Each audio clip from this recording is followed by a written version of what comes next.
IPL 2026 season ఈ నెల 28న ప్రారంభమైన విషయం తెలిసిందే.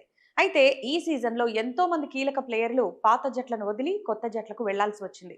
వారిలో రవీంద్ర జడేజా కూడా ఉన్నారు. ఎన్నో ఏళ్లుగా చెన్నై తరఫున ఆడిన ఆయన యాజమాన్యం నిర్ణయంతో రాజస్థాన్ జట్టులోకి వెళ్లాల్సి వచ్చింది.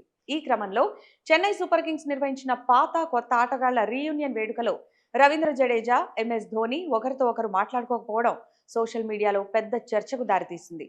దీంతో వీరిద్దరి మధ్య మళ్లీ కోల్డ్ వార్ మొదలైందని, విభేదాలున్నాయని వార్తలొస్తున్నాయి. ఈ వార్తలపై జడేజా తాజాగా స్పందించారు. తామిద్దరం మాట్లాడుకోకపోవడానికి కారణం కేవలం సాంకేతిక ఇబ్బందులు, రద్దీ మాత్రమే తప్ప తమ మధ్య ఎలాంటి మనస్పర్ధలు లేవని ఆయన స్పష్టం చేశారు. రీయూనియన్ కు వెళ్లే ముందే మహీభాయ్ ఎక్కడున్నారో కనుక్కుందామని ఫోన్ చేశానని, కానీ ఆ సమయంలో ఆయన ఫోన్ స్విచ్ ఆఫ్ వచ్చిందని జడేజా వివరించారు.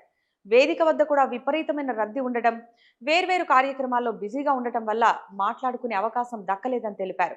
ధోని తనకు ఎప్పుడు గురువు, మార్గదర్శి అని, ఇలాంటి చిన్న విషయాలను పెద్దవి చేయవద్దని ఆయన అభిమానులను కోరారు.